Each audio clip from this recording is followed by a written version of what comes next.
The Police Service of Northern Ireland and Britain's MI5 have been ordered to pay £20,000 sterling to Belfast journalist Vincent Kearney for illegally accessing his phone data. Mr Kearney, who is RTÉs Northern Editor, was a correspondent for BBC Northern Ireland at the time of the surveillance.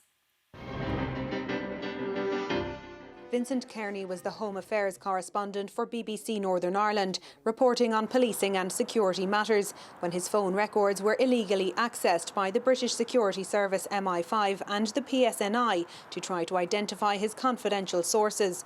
Today, a tribunal found that authorisations to access, retain or use this data were not in accordance with the law and were disproportionate.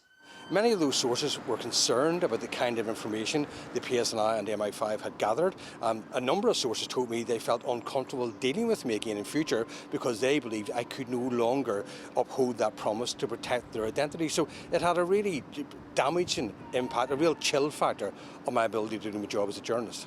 The PSNI and MI5 have each been ordered to pay £10,000 in damages to Vincent Kearney.